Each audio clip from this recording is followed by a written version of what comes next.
welcome to Radiant Minds Dharma meditation program. So I will first introduce myself.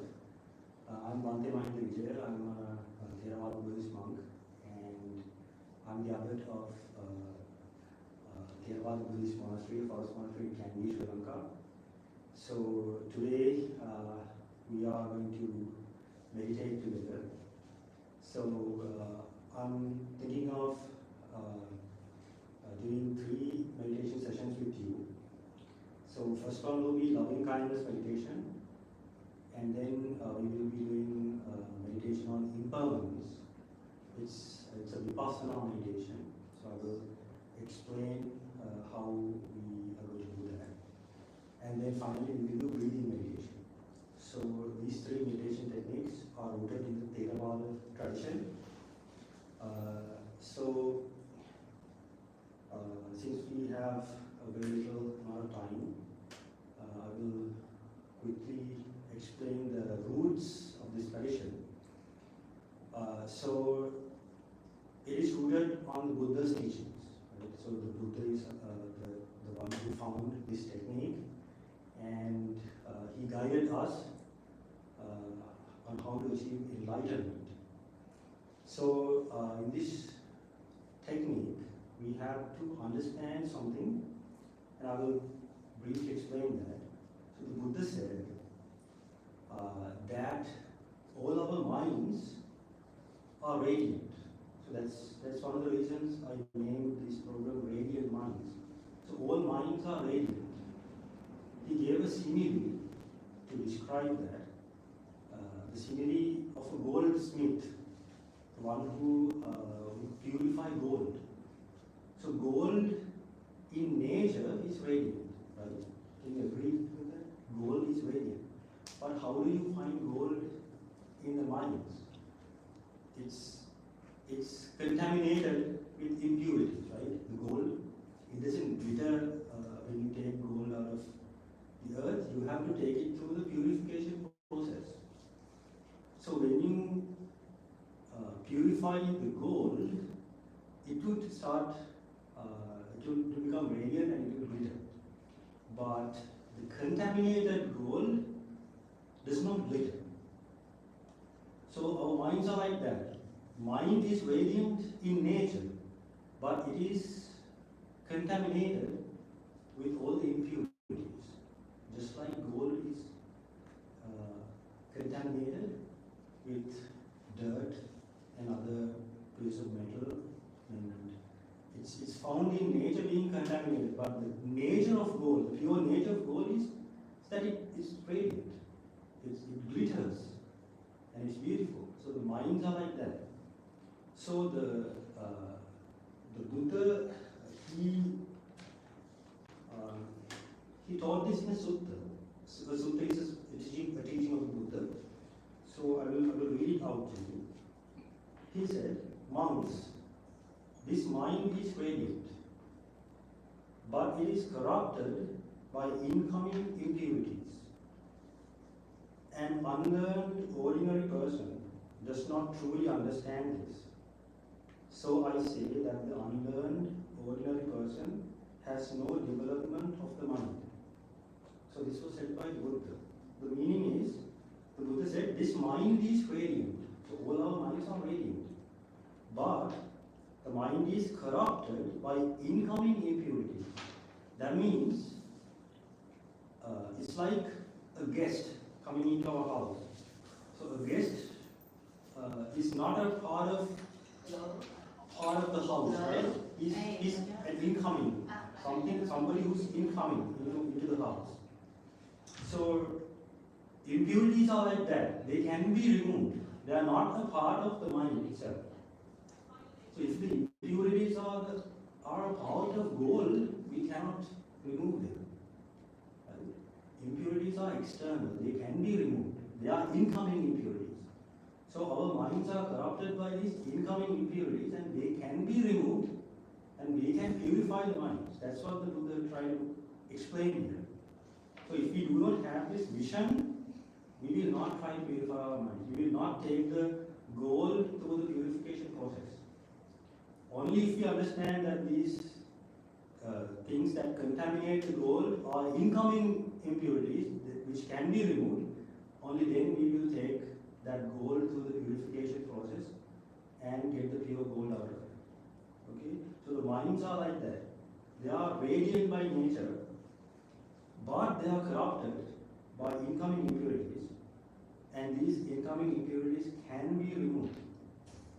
So the problem is, an unlearned ordinary person does not truly understand this.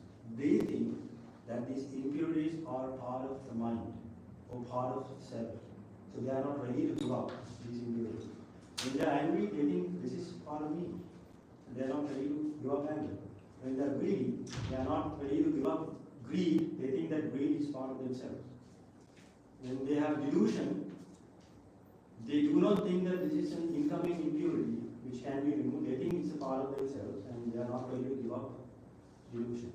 But the Buddha's advice is that these are impurities which are termed as incoming impurities, which can be removed. So the Buddha said, an unlearned ordinary person does not truly understand this. So I say that the unlearned ordinary person has no development of the mind. He is not trying to develop his mind because he is not ready to give up these impurities. So this is the first sutta that I want to bring up. And the next one is, the Buddha said, monks, this mind is radiant and it is freed from incoming impurities. A learned, noble disciple truly understands this. So I say that the learned, noble disciple has development of the mind. So the Buddha said, this mind is radiant, it is freed from incoming impurities. So he is referring to his mind, the mind that he purified under the Bodhi tree. So the Buddha purified his mind, right? He did that under the Bodhi tree when he attained enlightenment. So he said, that mind is freed from incoming impurities. The Buddha removed all the defilements, all the impurities, and he took his mind through the purification process and achieved enlightenment and completely purified his mind. So it is freed from incoming impurities. A learned noble disciple truly understands this. So a noble disciple is the person who understands the Buddha's teachings. He understands that these impurities can be removed, and Buddha did purify his mind and he achieved complete purification.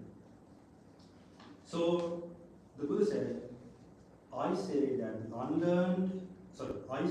noble disciple, learned noble disciple, has development of the mind. That means he knows how to develop his mind and he is in the process of developing his mind. So this vision is very important in our meditation practice. If we do not have this vision, we are not ready to give up anger. We are not ready to give up hatred, delusion, greed, jealousy, and all the impurities that we have in our minds. So we have to be based on this vision and then practice the meditation practice. So the simile that the Buddha gave is the simile of the goldsmith. Just like a goldsmith would take raw gold from the mines, just as he purifies that gold and get the pure gold out of it, a meditation practitioner should take his mind through the purification process and remove all the impurities and achieve full, complete purification.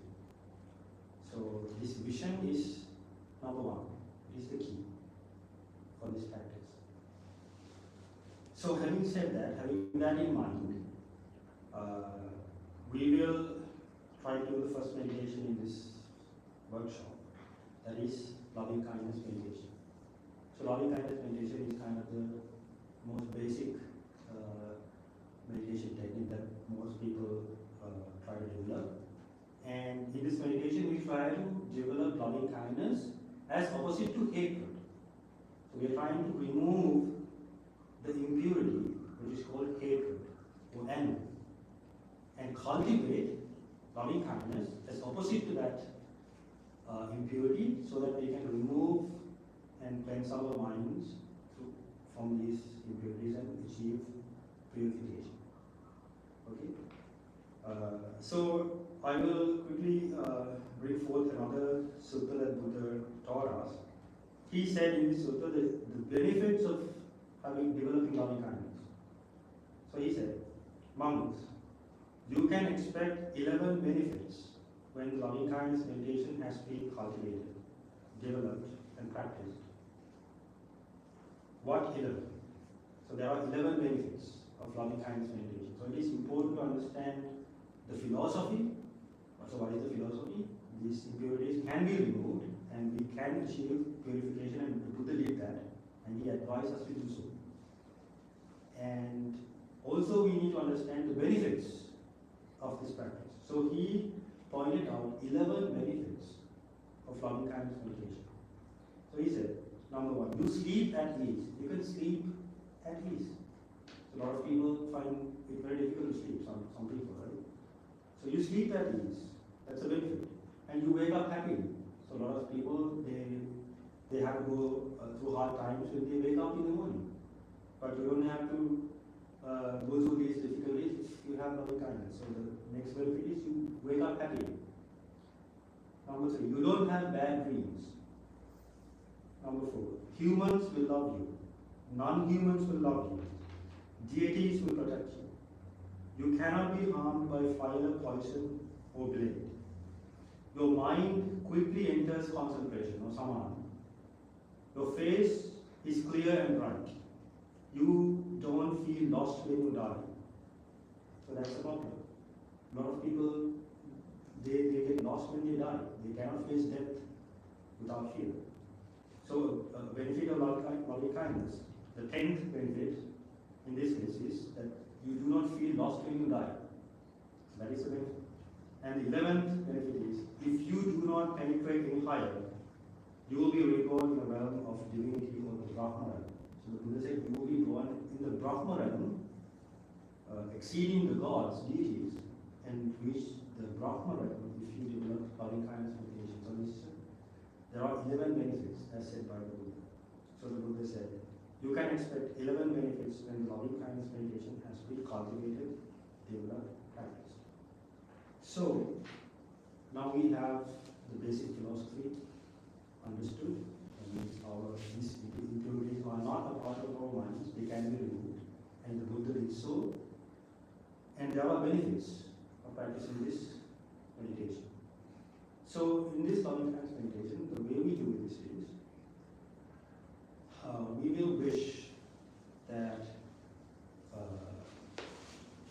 we will think that, may I be free from anger. May I be free from anger. May I be free from envy. May I be free from hatred. May I live in peace. May I live happily.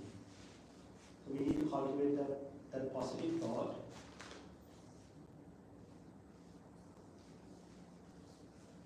So we need to cultivate.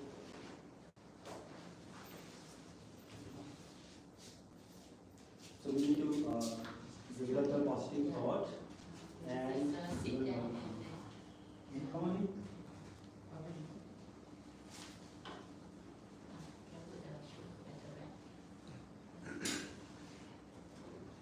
So after we spread loving kindness to ourselves, we will try to spread that gradually to all the beings in this room. Okay? So we need to say, you can get a map here.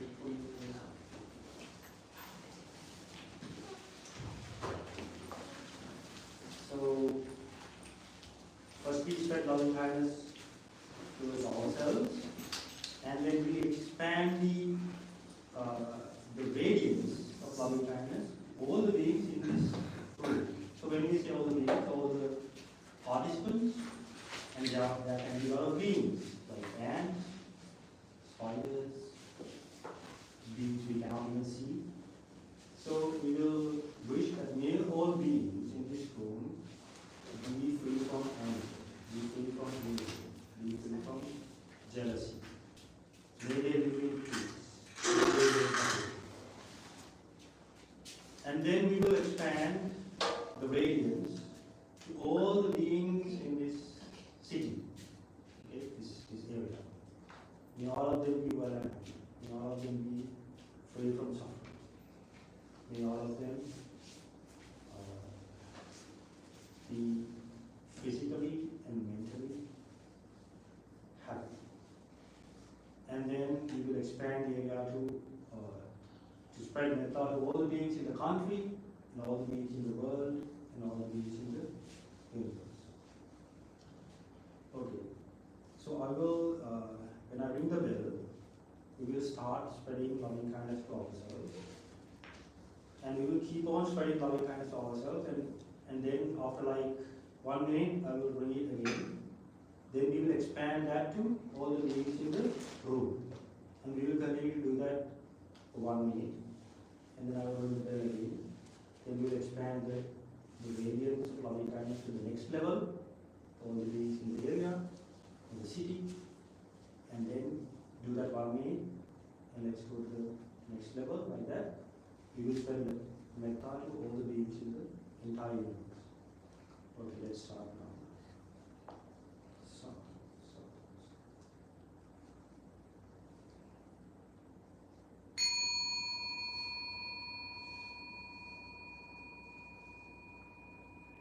May I be free from anger. May I be free from evil. May I be free from suffering. May I live in peace. May I live happy.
May all beings in this room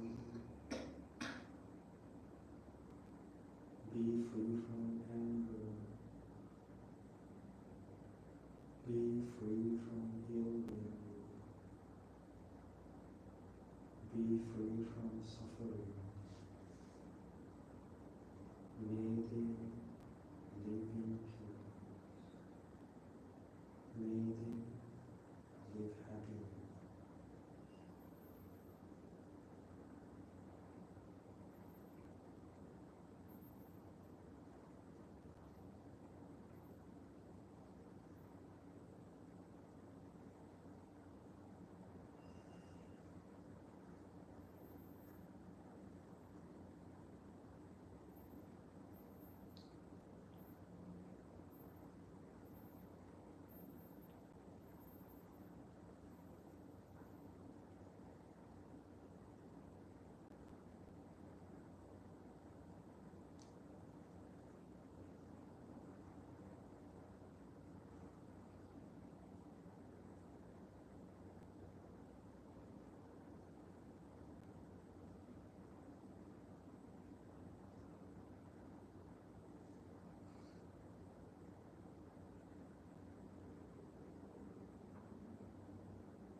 free from anger.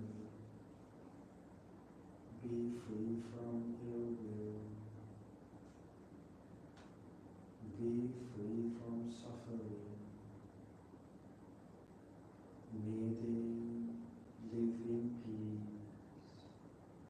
May they live happily.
May all beings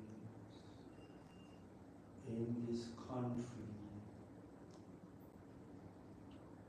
be free from anger, be free from ill will, be free from jealousy. May they live in peace. May they live happily.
repel anger or hateful thoughts. So now we can stretch if you like. If you're sleeping, you sit for a long time, you can stretch. So if you want to develop meditation, the seat is very important. So when you sit, it's important to make yourself comfortable and make sure your legs are not too stiff. So what you wear matters, how you sit matters. So you have to figure out the best way to sit down, cross legs. So if it's difficult, you can stretch, that's okay. So the next meditation that we are going to do is Vipassana meditation. It falls into Vipassana category. So Vipassana means insight or wisdom. So this is meditation of impermanence. What is impermanence? That means all conditioned things are subject to change. Condition means everything in this world, even our mind and our experiences, everything we see, hear, we feel, they are subject to change and they cannot exist by their own. They depend on many things. So they are dependently originated. That's how we explain it. That means they cannot exist by their own. They depend on various other things. Therefore, they change. So when we understand the nature of impermanence, we believe we try to get the realization that by nature these things change, and if we cling to them, anything that changes, if we cling to them, what will happen? If we get too attached to them, when they change, we will have experience suffering. So when people are sad, that means something that they love has changed. That's why they're sad. When they experience physical pain, something that they are attached, something that they wished that would not change, has changed. That's what really has happened. So when we get attached to things that are subject to change, when they change, we will have experienced suffering. So having the understanding, having the wisdom that everything is impermanent, helps us to reduce suffering. So that's why it's called Vipassana. We try to understand that all the experiences that we have in our lives change, and that it is not worthwhile to cling, to get too attached to these things that change. We need this understanding, this wisdom. So that's why this meditation on impermanence is important. It helps us to reduce suffering. Because most of the time, people suffer mentally, not physically. Right? Even if they have the understanding that all the conditioned things are impermanent, when they feel physical pain, they can tolerate it because they have that wisdom. But those who do not have that understanding, something very small can cause them so much pain in their lives. So in this world, a lot of people suffer since they lack this understanding. The understanding that all conditioned things are impermanent. So this meditation is very important to take our mind through the purification process. We can purify our minds from a lot of attachments, a lot of defilements, a lot of impurities. If we have this wisdom that all conditioned things are impermanent. way we do this is quite fascinating. If we pay attention to the teachings of Buddha, he explained this by dividing all our experiences into 12 factors. Okay, we call that 12 faculties. That's how we describe that. So I will explain. We have to divide all our experiences into 12 faculties. 6 internal faculties and 6 external faculties. The 6 internal faculties are eye, ear, nose, tongue, body and mind. Eye is internal. Right? We see forms with our eye. So actually in this philosophy, the Buddha didn't say eyes. He didn't say the plural word. He used the singular term, eye. Even though we have 2 eyes, we have one vision. Right? We just see the external world. So the faculty which can see forms is called the eye. So the 2 eyeballs are just part of that whole internal faculty. Right? So when we say eye, it means not just the physical organ, it's there's a mental part of it, the internal, we call that faculty, which can see forms. So eye and ear. So we have 2 ears, but in this philosophy we call it ear in singular terms. Right? Eye, ear, nose, tongue, body and mind. So have you ever noticed that when you take the first 5 internal faculties, eye, ear, nose, tongue and body, they have their own domains. Eye cannot hear sounds. Eye cannot feel taste. Eye cannot feel touch. Have you ever noticed that? Ear cannot see forms. Ear can only hear sounds. Nose can only smell odors. It cannot see forms. It cannot feel touch. Tongue can only feel taste. It cannot see forms. It cannot hear sounds. It cannot smell odors. It cannot touch. So when we touch our tongue, we feel the touch, right? It's actually the body. When you say tongue, it's the internal faculty which can cognize the taste.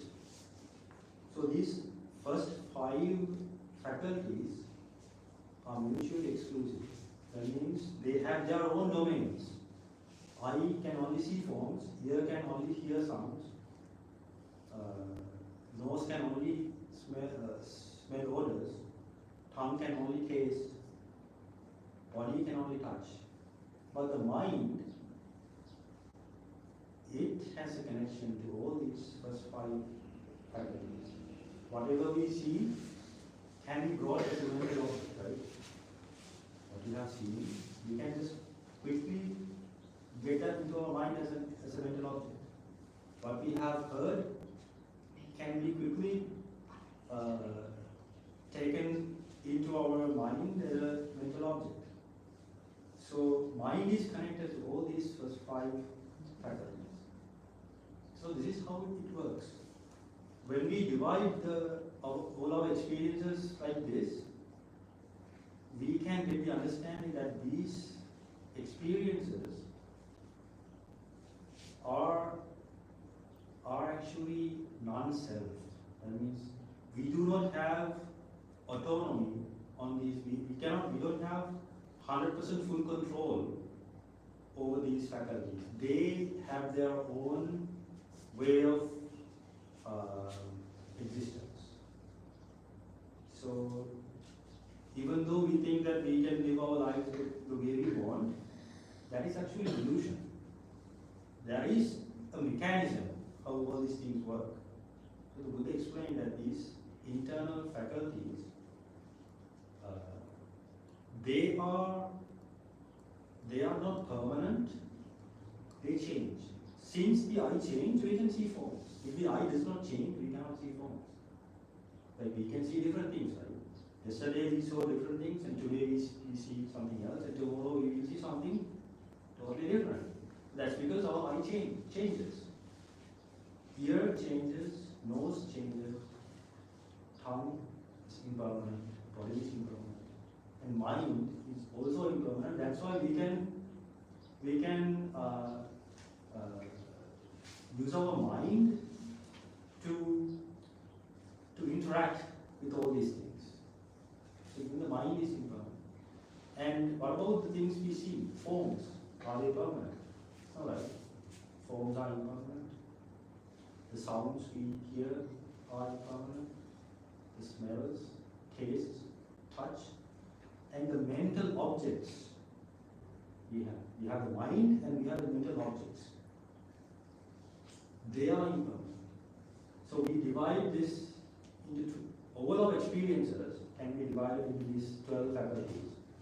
6 internal faculties: eye, ear, nose, tongue, body, and mind. 6 external faculties: forms, sounds, odors, tastes, touch, and mental objects. So when we think of something, there is the mind and there is the mental object that we interact with. So it is important to divide this into 12 faculties and then understand that all these 12 faculties are impermanent.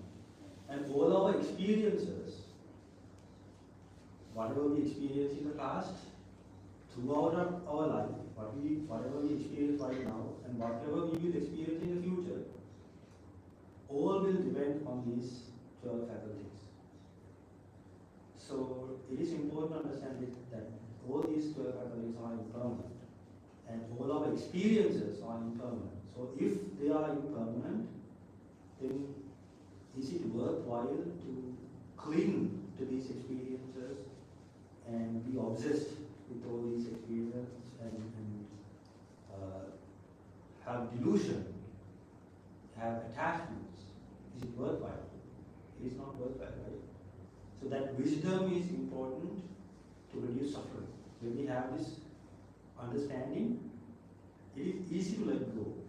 It is easy to reduce attachments. So this is what we want to achieve in this meditation on impermanence. So there is a simile, beautiful simile that Buddha gave. He explained this. He said, imagine that there are 2 cows. One is a black cow and there is another, a white cow. Those 2 cows are tied together. They're tied together by a rope or a yoke. So they are, whenever the white cow wants to move forward, the black will have to follow him. Whenever the black cow wants to move to a different direction, the white cow will have to follow him. So somebody who's looking from the outside will say, white cow is the black cow's bond. Somebody will say that. And another person will say, the black cow is the white cow's bond. Is that correct? If somebody says that white cow is the black cow's bond, is that correct? Or if somebody says the black cow is the white cow's bond, is it correct?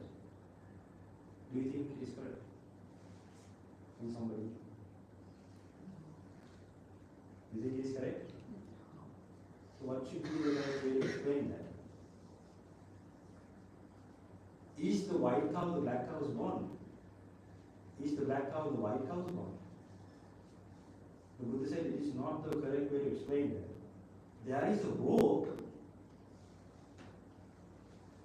being tied to the necks of the 2 cows. That is the rope. The white cow is not the black cow's bond. Black cow is not the white cow's bond. There is a rope tied to their necks. That is the bond. If you cut the bond, the 2 cows will be released. Right? Just like that, the eye is not the bond, the form's bond. Or the forms are not the eye's bond. There is the attachment. That is the one. The sounds are not the ear's one. Ear is not the sound's one. But there is the attachment. The smells, the odors are not the nose's one. The nose is not the smell's one. There is the attachment. Just like that. The touch is not our body's one. Body is not touch's one. There is the attachment. Mental objects are not the mind's one. Mind is not the mental object's one. There is attachment. So, if we want to keep our things near us, we want to see them every day. That means we attach to them, right? That's why we have all our loved ones with us. We have all our things that we love with us. We need to see them every day. So it looks like that the white cow is attached to the black cow. Black cow is attached to the white cow. It looks like from the outside. But actually the eye is not the form's one. Form is not the eye's one. The attachment is the one. So the Buddha said it can be removed. Once the attachment is removed, you are free from suffering. That is how the Buddha explained it. So it's actually quite wise. It's a wise statement said by the Buddha 2,500 years ago. It's still valid. So in this meditation, that we try to get the wisdom that the Buddha explained to us. So it's important to divide our experiences to these 12 factors. Okay, so we will go one by one. So we will start with our eye. We will think that this eye is impermanent. And then we will move to forms. They are impermanent. And then we will move to the ear. Sounds, nose, smells, tongue, tastes, body, touch, mind, and mental objects. And then we will understand that all the experiences are based on these 12 factors. And when they change, our experiences change. So that it is not worthwhile to cling to whatever experiences that we have to face in our lives. When I ring the bell, we will start the meditation. And we will do it in 12 steps. We will go from one faculty to the next. And try to understand the impermanent nature of these 12 faculties.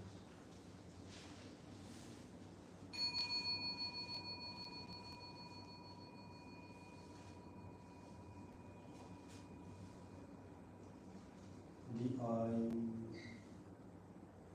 is impermanent, impermanent, impermanent.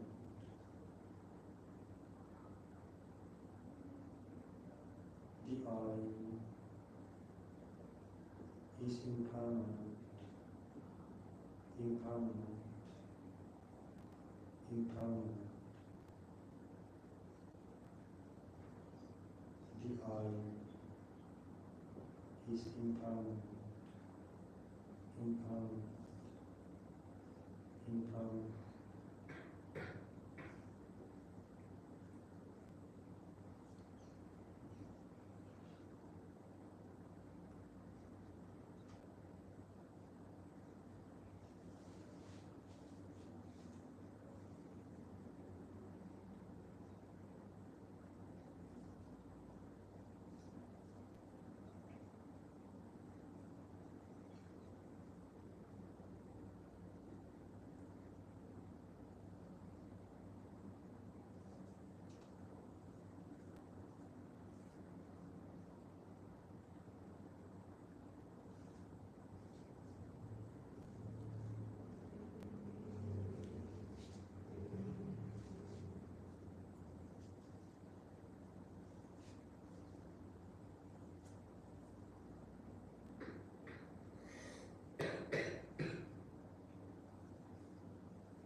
forms are impermanent, impermanent, impermanent. The forms are impermanent, impermanent, impermanent.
Ear is impermanent, impermanent, impermanent. Ear is impermanent, impermanent, impermanent.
Sounds are impermanent, impermanent, impermanent. Sounds are impermanent, impermanent, impermanent.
impermanent, impermanent, impermanent.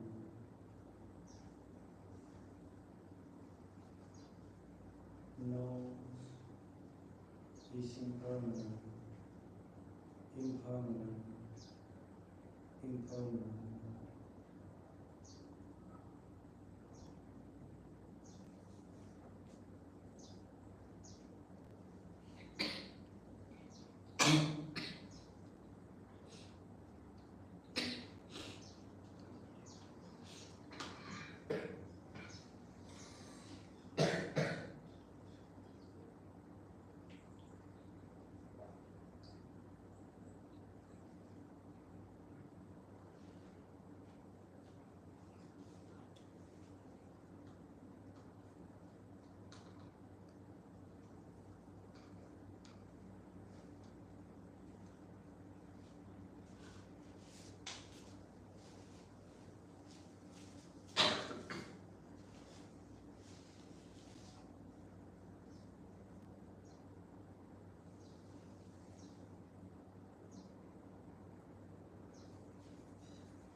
Smells are impermanent, impermanent, impermanent.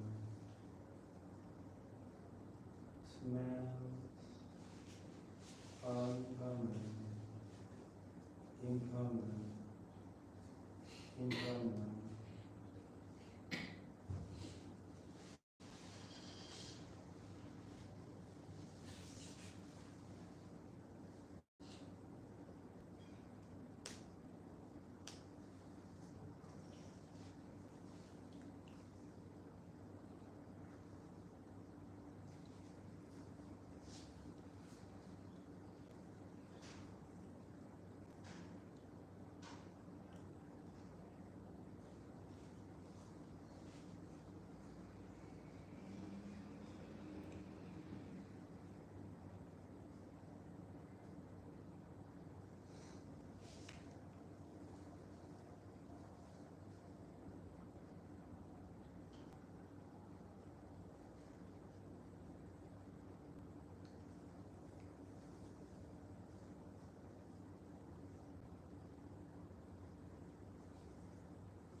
Hum is impermanent, impermanent, impermanent.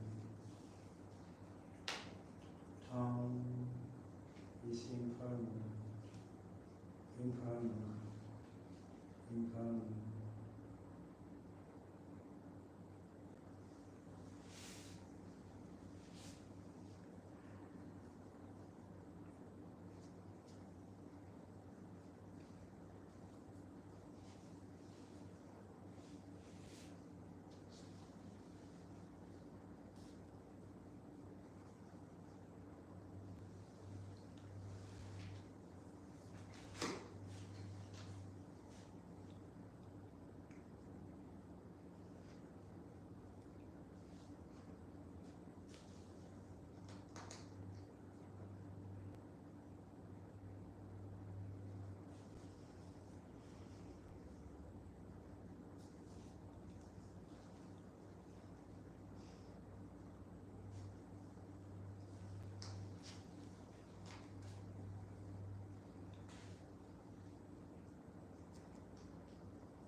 tastes are impermanent, impermanent, impermanent. Tastes are impermanent, impermanent, impermanent.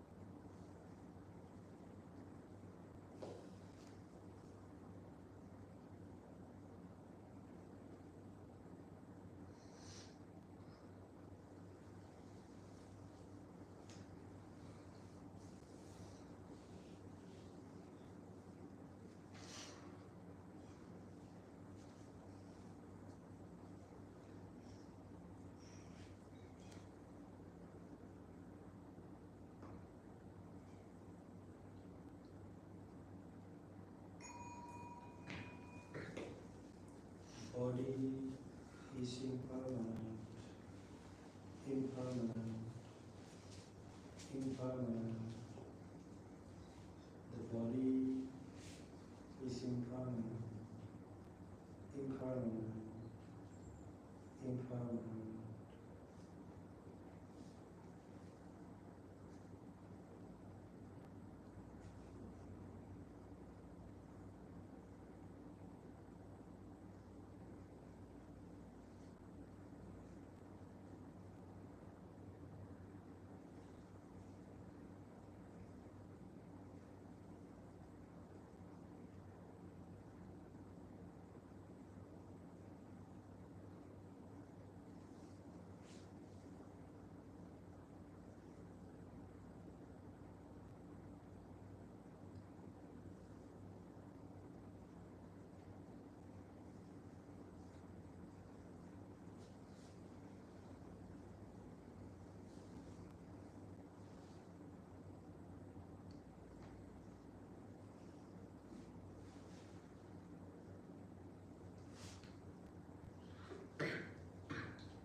The tangible, the touch is impermanent, impermanent, impermanent.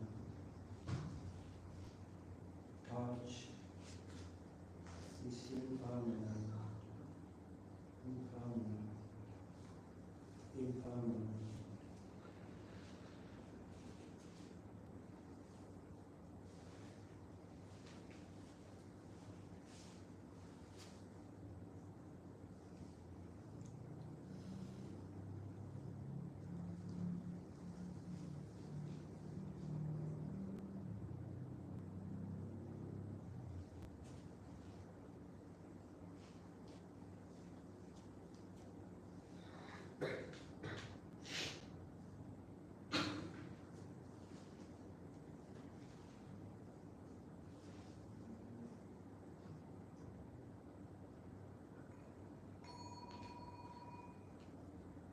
The mind is impermanent, impermanent, impermanent. The mind is impermanent, impermanent, impermanent.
mental objects are impermanent, impermanent, impermanent.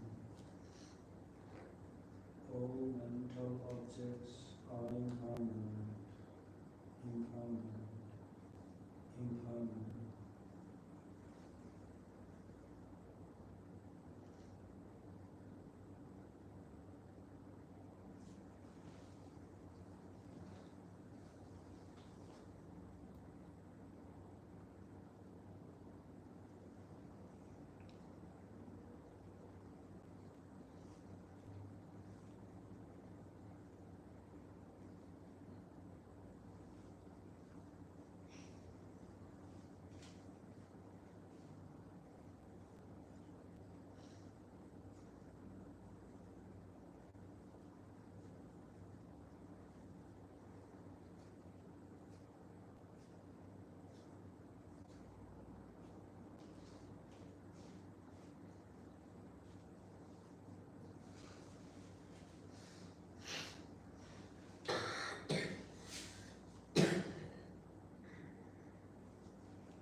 All the 12 faculties are impermanent, impermanent, impermanent.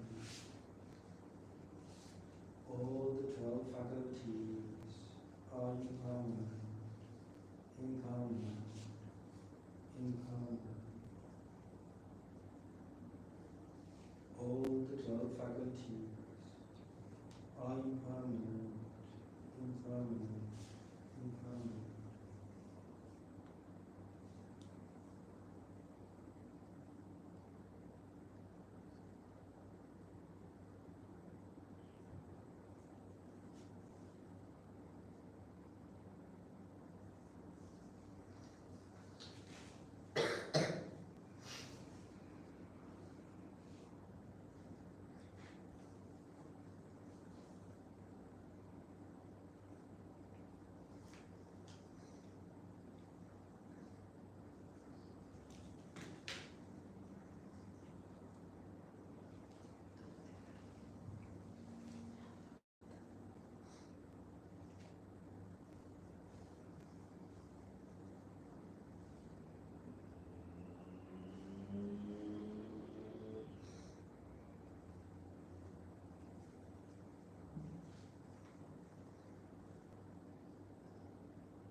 All the experiences which are based on these 12 faculties are impermanent, impermanent, impermanent.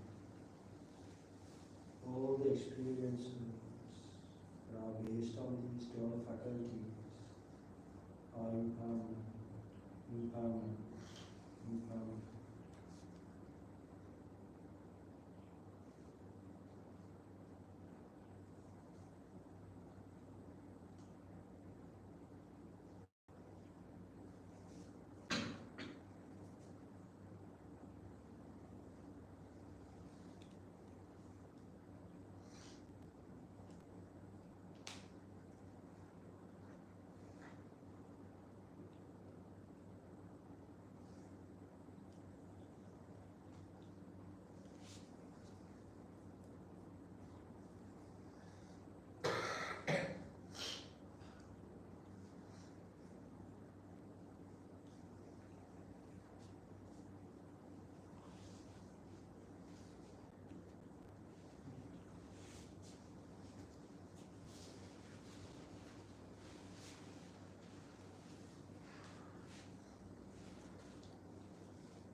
is impermanent, impermanent, impermanent. Everything is impermanent, impermanent, impermanent.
Sadhu, sadhu, sadhu.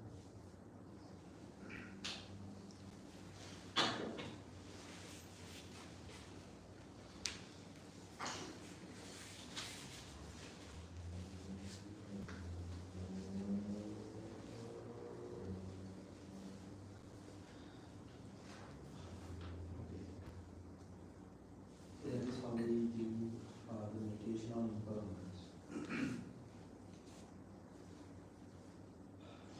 And now we will move on to the next meditation. So, loving kindness meditation and meditation on impermanence are important to.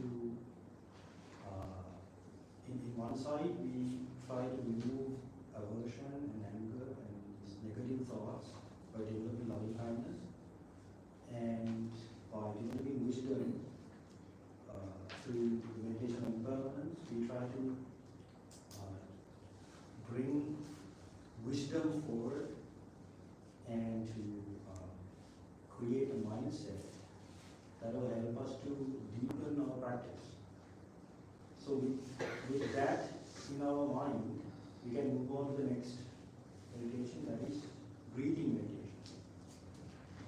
So unlike the first two meditations, this is kind of focused, more focused, because when we develop loving kindness meditation, we have like many, we have to spread our mind to a broader, area, because we have to think about all the beings in the world. And even when we do the meditation on impermanence, we have to think about the nature of our internal faculties and external faculties. So our mind can get scattered when we do the two meditations. But they are important because they both of them have a part which fulfills in our practice. And in this meditation we call it breathing meditation, Anapanasati. It is more focused, and we can bring the wisdom we achieve with meditation on impermanence and the positivity we achieve with loving kindness meditation into the breathing meditation, right? Because breathing meditation is more focused if we focus on the breath, in breath and out breath. So we can have the mind filled with loving kindness. We don't have any aversion, any anger towards anybody when we do the breathing meditation. Also, we understand the nature of impermanence, because our breath is a good example to represent the nature of impermanence. Because when we take an in-breath, can we keep it forever in our lungs? No, right? We have to breathe out. So the nature is impermanence itself. That is the nature of breath.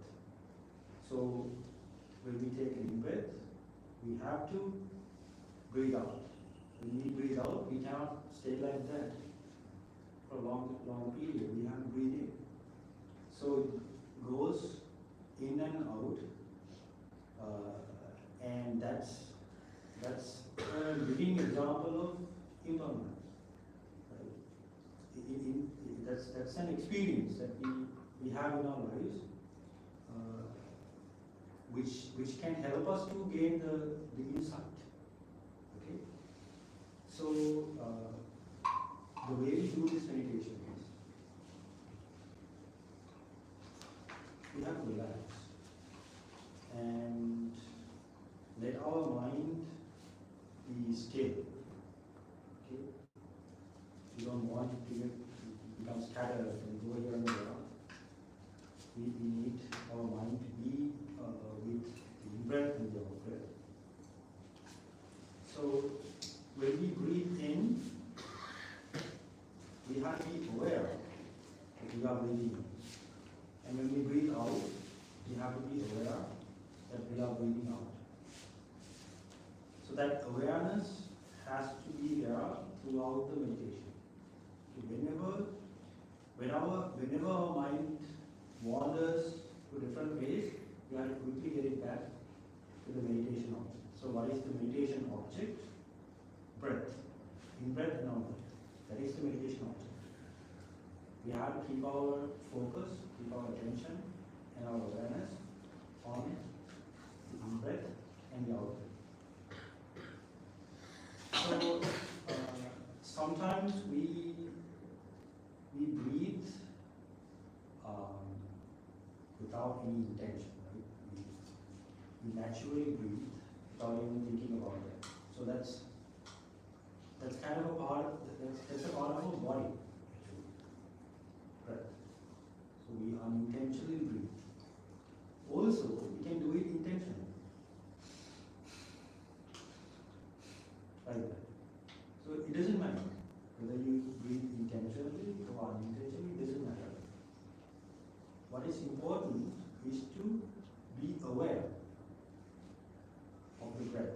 When you breathe in, whether intentionally or unintentionally, you have to be aware that there is an in-breath going into our body. And whenever there is an out-breath, we have to be aware there is an out-breath. That is the first step. And whenever our mind goes to a different place, when it wanders, we have to quickly bring our mind back to the meditation. So that is an important part of this meditation. So you don't have to be discouraged if your mind wanders all over the place. That's the nature of the mind. That's how the mind works. Our job is to get it back to the meditation object. Whenever it wanders, get it back to the meditation object. Whenever it wanders, get it back. So that practice is important. It is not something that you should be discouraged of. It's okay to, that's the nature of the mind. But you have to bring it back. So if you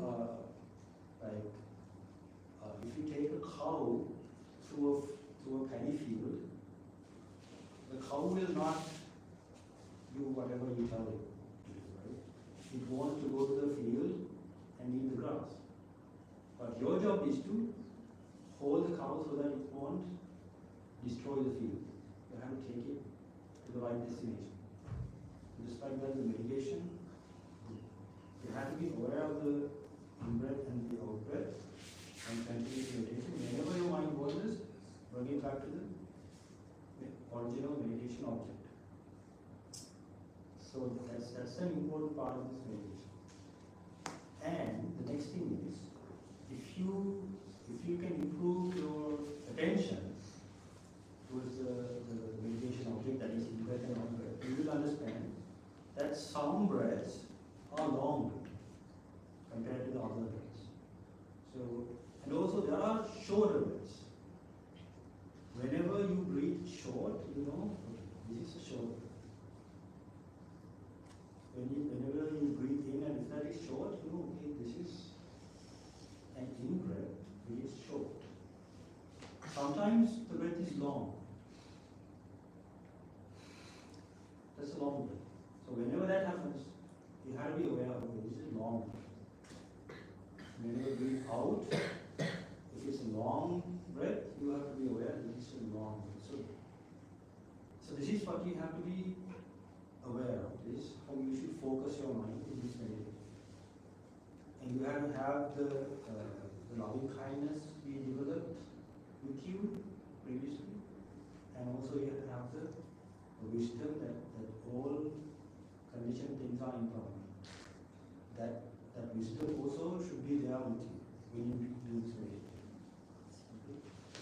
And with this meditation object, let's calm our mind and be more focused on the in-breath and out-breath. Okay? That is how we do this meditation. So there are deeper steps that one can achieve through this meditation practice, but it's beyond the scope of this program. So even to focus, to keep your focus in this meditation, it takes a very long time, because we call this mindfulness. You have to be mindful of the breath. So developing mindfulness is a difficult task. It takes a very long time to develop the mindfulness, but we have to try. Okay? So it is better to have tried and failed than not to have tried at all. Right? So it's very good to try this, because it helps us improve mindfulness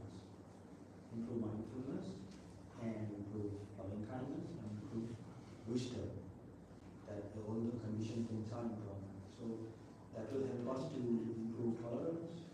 We can reduce suffering, we can reduce stress. There are various benefits of this meditation practice if you continue to do this. You can calm your mind with this meditation. Okay, so let's focus our attention towards the in-breath and out-breath. So we will do this meditation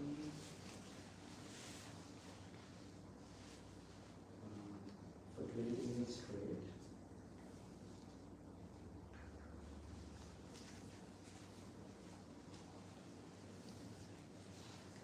I will not be saying anything, but you have to focus on in-breath, out-breath, in-breath, out-breath, in-breath, out-breath.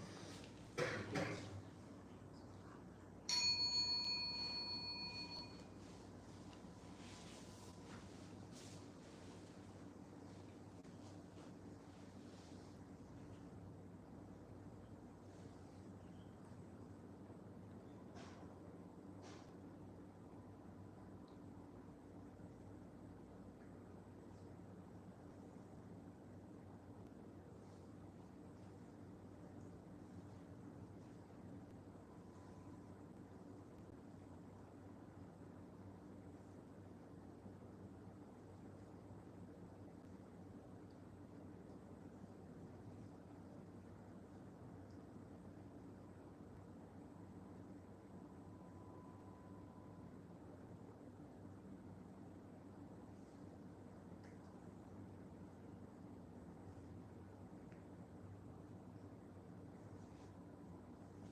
you can share your experience with us.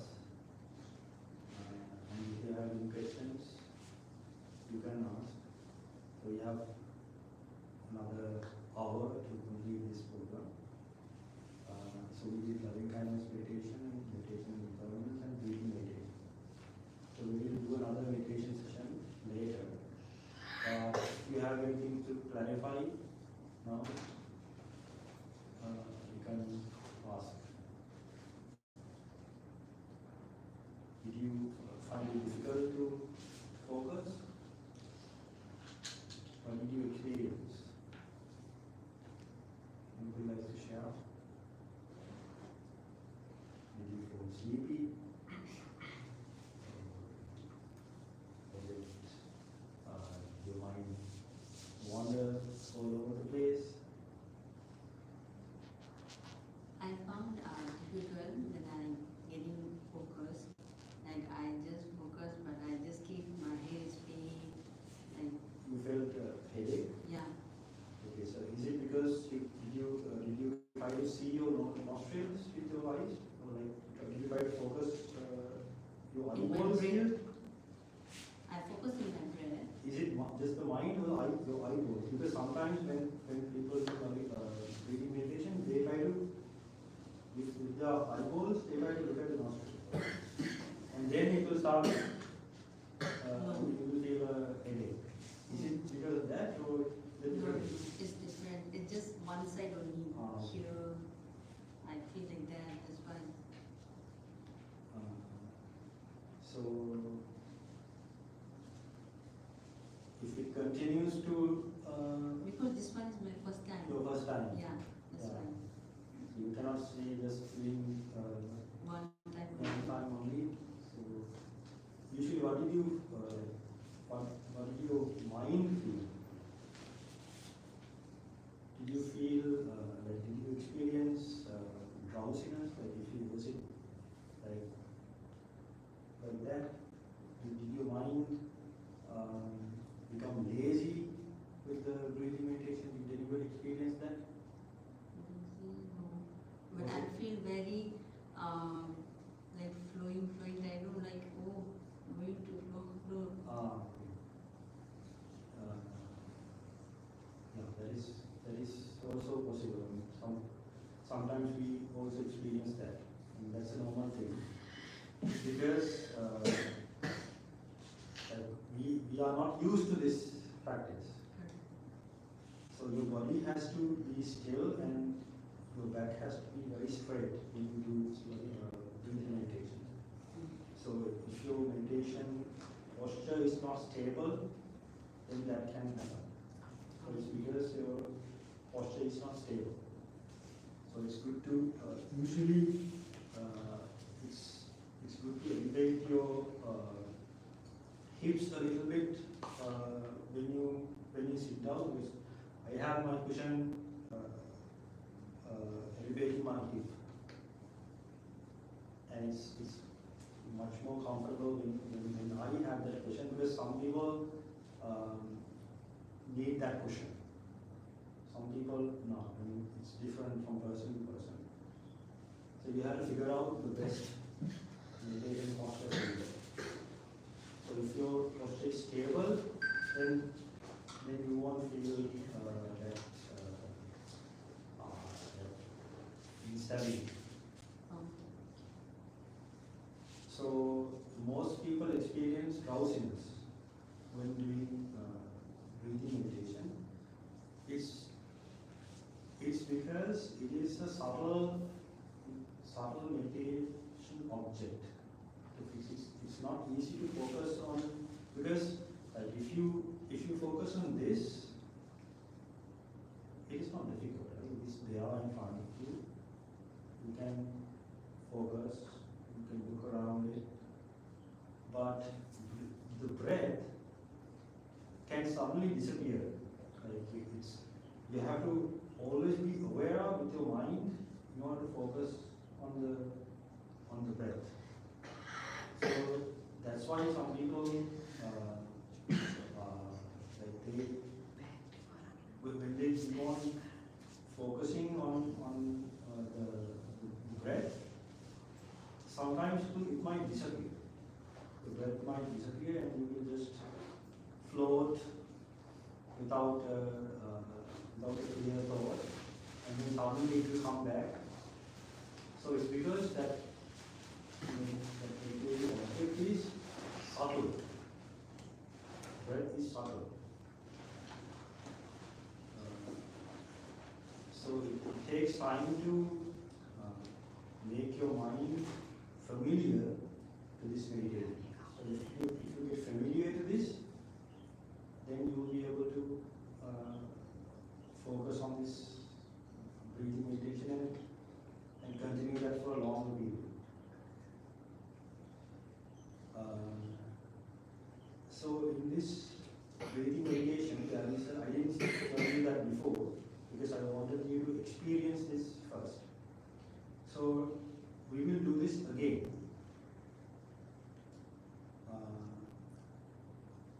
So there is a simile that the Buddha gave to better understand this breathing meditation. That simile is imagine there's a swing. A person swings a sling. Okay, it goes up and down like that. And there is a person looking at the swing from the middle, and he will see the swing going forward, and then comes down and goes to the other side. He goes up, and then comes back. Like that. So when he's looking straight from the middle, he will see that swing going that way, and then later it will go this way, and then later it will go the other way. So he will see the swing going that way, and then later this way, and then later that way, like that. So just like that. But if he keeps on looking at the swing, going to the end, and then coming back, and then going to the other end, then he can focus on the swing, right? But if he keeps looking forward, he will only see it passing in front of him. Going this way, and then later he will see it going the other way in front of him. So we have to do the second rule. I mean, the Buddha said, you should not go with the breath. You have to focus, your mind has to focus on your nostrils. And when you breathe in, you feel that, okay, there is a breath going through your nostrils inside. And when it comes out, you understand that through your nostrils, the breath comes out. You don't follow the flow of air. Okay, you should not do that. Like when the air in your lungs, when that comes out, we can take our mind with the air outside and then inside. That's not the way we should do it. Our focus should be right here, in front of our nostrils, or in front of our face. When the air goes through our nostrils, we should understand, okay, that is the in-breath, it goes through our nostrils like that. We have to keep our focus right here. But we should not use our eyes to focus, only the mind, right? So this is something subtle. Because sometimes when we try to focus, we will focus our eye focus. Then it will start, we will feel pain in our head. Right? That's not good. So when we focus, we have to understand that this flow of air goes out through these nostrils. We have to keep our focus right here.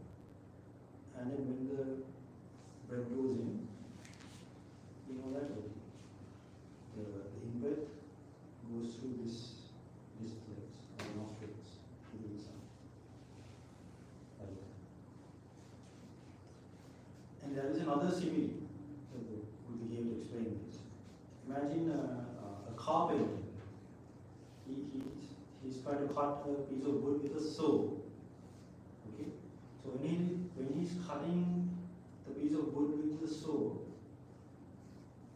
if you look at the place it touches the wood, you know that when it goes forward, you know that all the teeth of the saw goes forward. All the teeth go forward, right?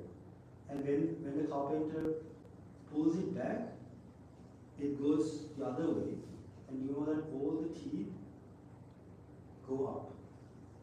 So you have to focus on the place where the saw touches the piece of wood. Okay, you should not go along with the teeth, going that way, going this way, going that way, going this way. That's not the way you should do it. You should focus on the place it touches. So you do not know how many teeth it went through that place. You do not know how many teeth it went the other way. You just know that when it goes forward, you know the teeth of the saw go forward, and then when they go backwards, you know that they go backwards. You just focus on the place where the teeth of the saw touch the wood. That's the way you should do breathing meditation. When the air in your lungs go through your nostrils, you know that okay, it went through the nostrils. There is an out breath. And when that air goes inside, you know, okay, there is an in breath going through his nostrils. So that's how you should focus on the breathing meditation. Okay? So it means the breath is by the nose. We cannot use the eye to focus.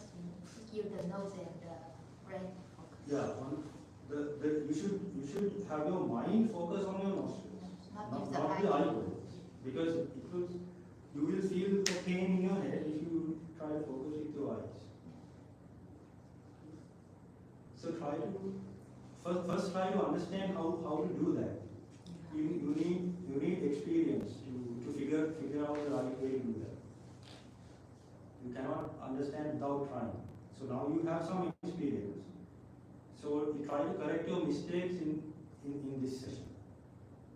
So I don't think you did the right way the first time, right?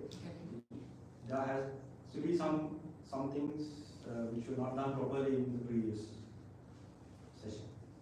So try to correct your mistakes in this session, and whenever your mind wanders to a different direction, get it back to the mental object. So that simile of the saw or the carpenter is very important. It makes this exercise very clear. Okay, the simile of the saw. You do not know how many teeth went through the wood. You cannot count the number of teeth of the saw. You just know that they went forward and they went backwards. So keep your focus on the place where the saw touches the piece of wood. Just like that, you focus on your nostrils. Not with the eyeballs, just with your mind. Your mindfulness should be there. And when there is an in-breath, you know that this is an in-breath. When it's an out-breath, you know that it is an out-breath. And when that in-breath is short, you know it is short. When it is long, you know it is long. Okay? So try to have this mindfulness through this meditation session. So we will do another 20 minutes.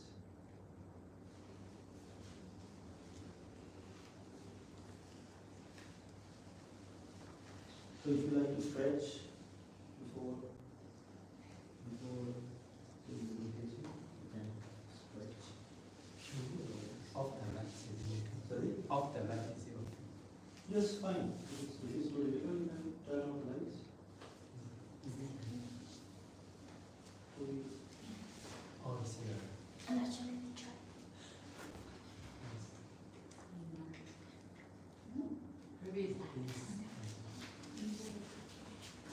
You up? Wow, Carla, okay. Wow.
a long-term thing,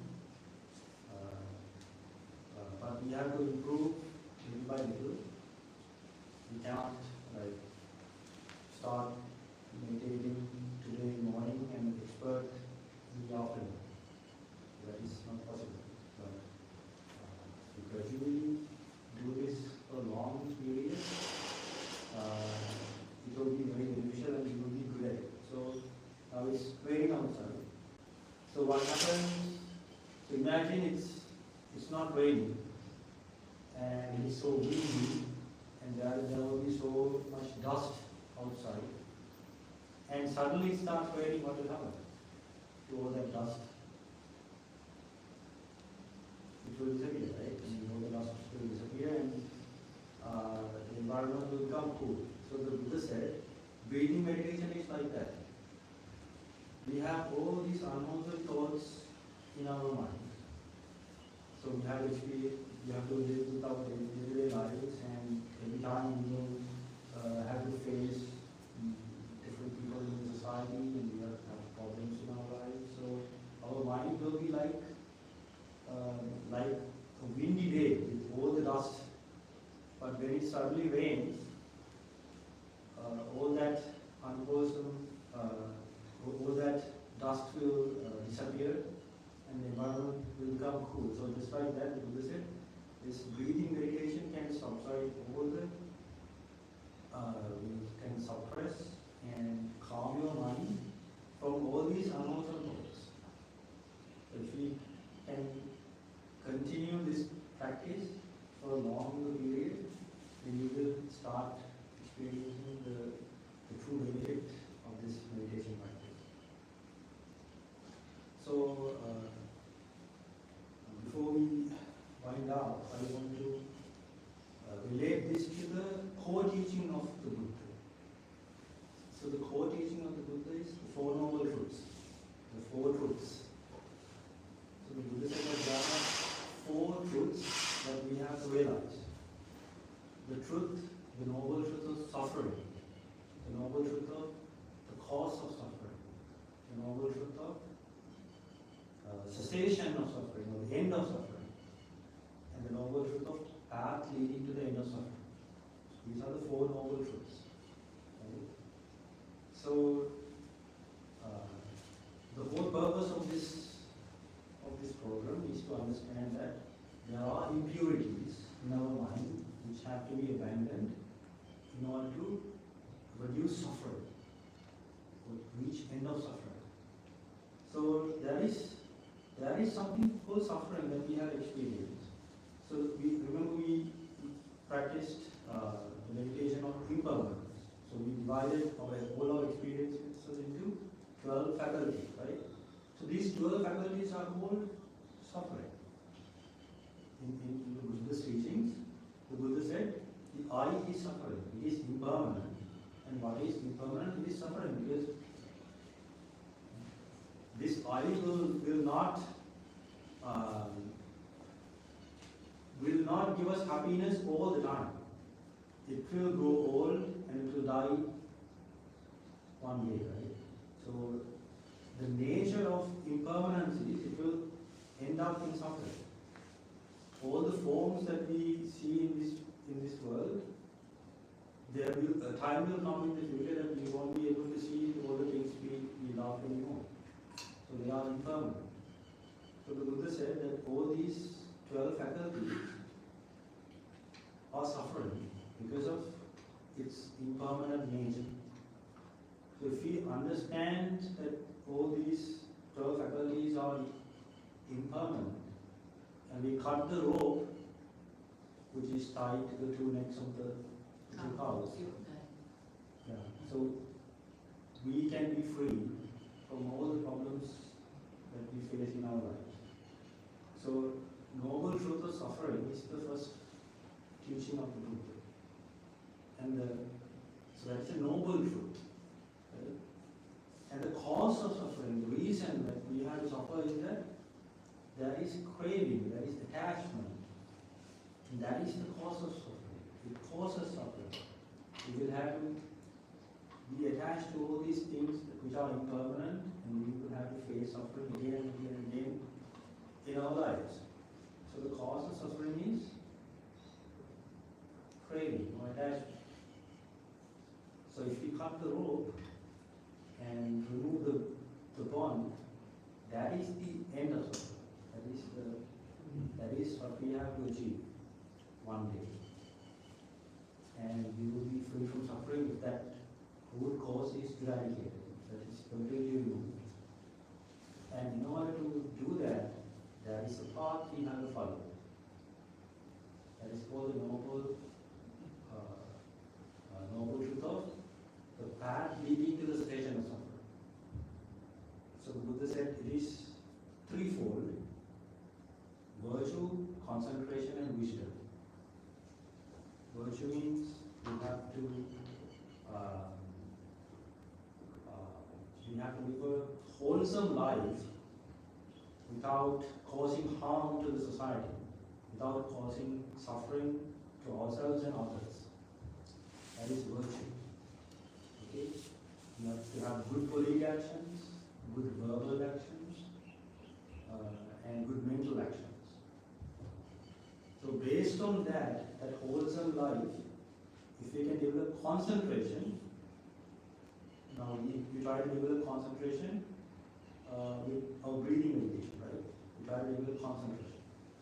So based on virtue, we have to develop concentration, and then we have to develop wisdom.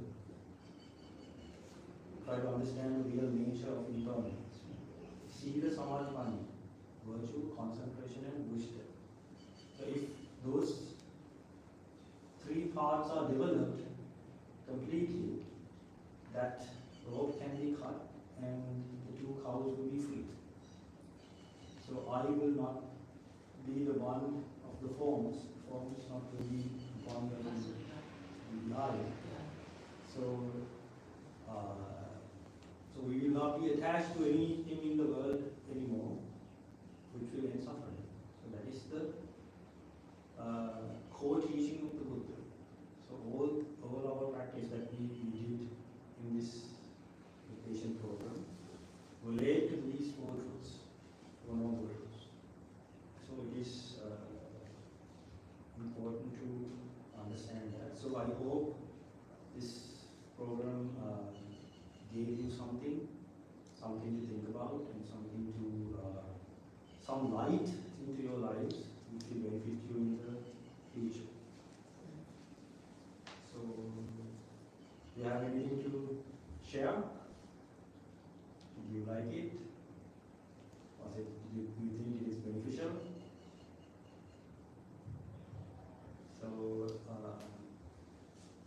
you can, I will actually give you a thank you card. Everybody.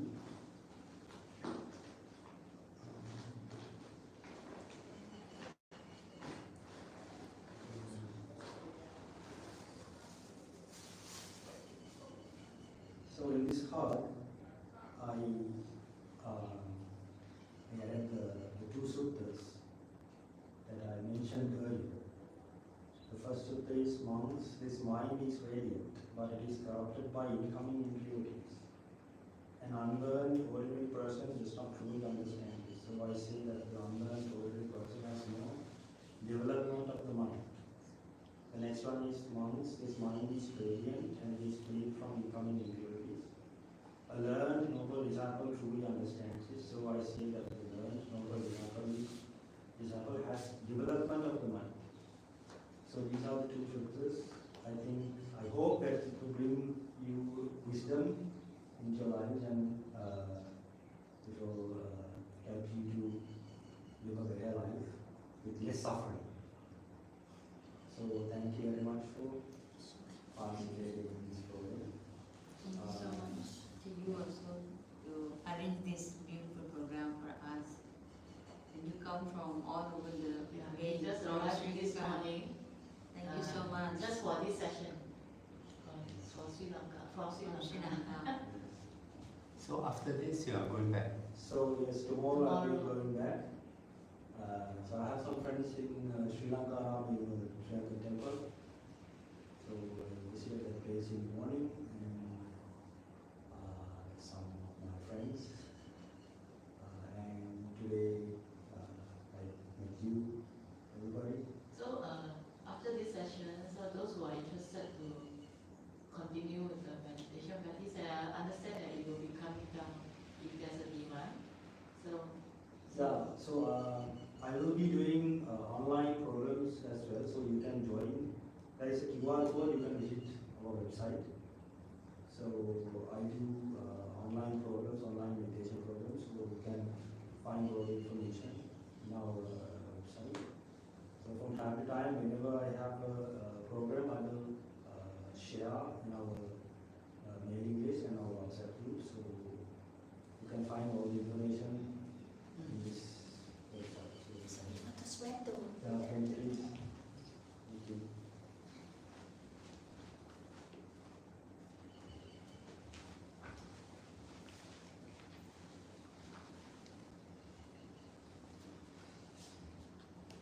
So previously, how often do you come by? Probably I will come back again next year. That's so I will organize another program in Singapore, and I will let you know when I come. I don't have plans for next year yet, but most probably I will come back again because I have another program in Malaysia. So probably, yeah, I will let you know. Okay, so thank you for coming. And before 6, we have to leave this place and arrange it as it was before. There is a sanitizer, we need to sanitize all the we want mats. to have a photo session Oh, with yeah. Bhante. Then I Yeah, we can have one group photo.